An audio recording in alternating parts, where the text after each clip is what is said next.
सना की उम्र मुश्किल से 16 साल थी कि इसके वालिद की मौत हो गई। मां को जिगर का अर्जा था। छोटा भाई 7वीं जमात में पढ़ रहा था। बाप की वफात के बाद घर का खर्चा मुश्किल हो रहा था, तो सना ने सोचा कि कहीं नौकरी की जाए। सो नौकरी की तलाश में निकल पड़ी। मैट्रिक पास थी, नौकरी कौन देता। वो बेचारी बेशुमार दफातर की हाक छानती रही। बिलाहर वो एक दफ्तर में पहुंची। वहां इस्तकबालिया पर बैठी मॉडर्न खतून ने सना को कहा कि हमें एक लेडी सेक्रेटरी की जरूरत है, बॉस मीटिंग में है, फारूक हो तो मिल लो। सना को थोड़ा हौसला हुआ और बैठकर इंतजार करने लगी। सना के इंतजार की घड़ियां खत्म हुई।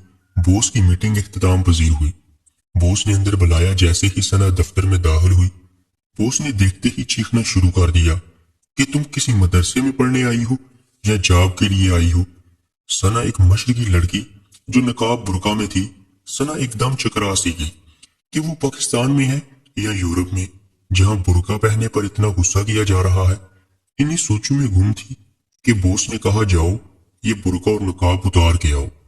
सना न चाहते हुए भी बाहर चली गई और बुरका नकाब उतार कर आ गई। जैसे ही अंदर दाखिल हुई तो बॉस के चेहरे की शैतानी मुस्कुराहट ने सना का इस्तकबाल किया। बॉस ने सना की खूबसूरती की तारीफ की, फिर ये पूछने लगा कि पहले तुमने कहीं जॉब की है, पब्लिक डीलिंग आती है, वगैरह वगैरह। तालीम के बारे में कोई सवाल ना पूछा गया। सना तजब्जुब का शिकार थी कि ये कैसा इंटरव्यू हो रहा है, लेकिन इसको नौकरी चाहिए थी। सो वो हाँ या ना में जवाब देती रही। आखिर में बॉस ने कहा कि अगर तुम ये बुरका नकाब उतार कर एक मॉडर्न लड़की बन जाओ तो ये नौकरी पक्की समझो, तनख्वाह भी अच्छी दूंगा। सना ने एक दिन की मोहलत ली और घर वापस चली गई। घर पहुंचकर इसने सारी बात मां से कह डाली। मां ने कहा कि बेटी ये लोग मुझे ठीक नहीं लग रहे, तुम नौकरी को रहने दो, हम भूखे रह लेंगे।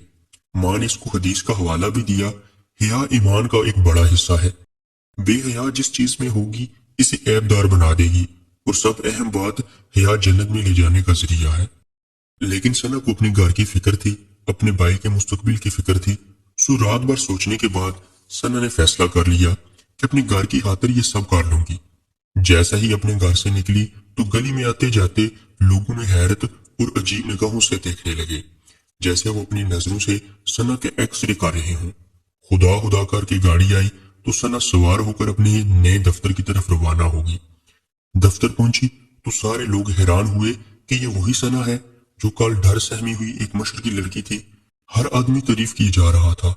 साहब की आमद हुई तो उन्होंने भी रस्मी कलमात अदा किए और प्राइवेट सेक्रेटरी के काम समझाने लगे। सना ने सर खलाकर जी सर का और अपनी सीट पर जाकर बैठ गई। इसके बाद दफ्तर में बेशुमार लोगों का आना हुआ।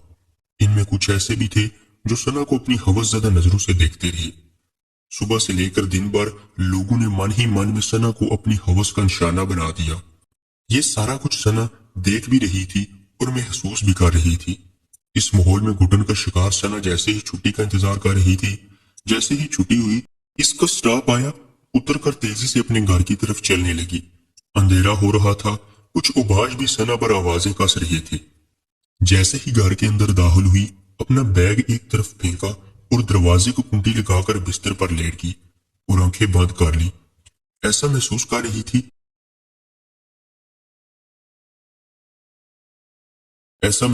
रही थी जैसे इसका बदन तीरों से छलनी हो चुका है। इसके जिस्म से खून बह रहा है और सोच रही थी कि बिनते हवा के साथ ऐसा क्यों होता है। इसका किरदार, इसकी काबिलियत क्यों नहीं देखी जाती। इसका जिस्म और लिबास इन चीजों पर क्यों हावी है। मां ने दरवाजा खटखटाया। सना ने दरवाजा खोला और मां के गले लग के रोने लगी। मां समझ गई कि कुछ तो गलत हुआ है। मां ने हौसला दिया और कहने लगी कि मैंने तुम्हें पहले ही मना किया था।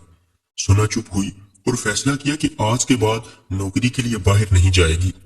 इसके बाद सना ने घर में मोहल्ले के बच्चों को ट्यूशन पढ़ाना शुरू कर दिया और घर का खर्चा चलाने लगी। ये तो एक सना की कहानी थी। इस मुल्क में हजारों सना रोज ही हवस का शिकार होती हैं। हम लोग क्यों इनकी मजबूरी से फायदा उठाते हैं। मेरी आदम की बेटियों से इतनी सी गुजारिश है कि हवा की बेटी पर यह जुल्म न करें। आपके घर में भी हवा की बेटी है।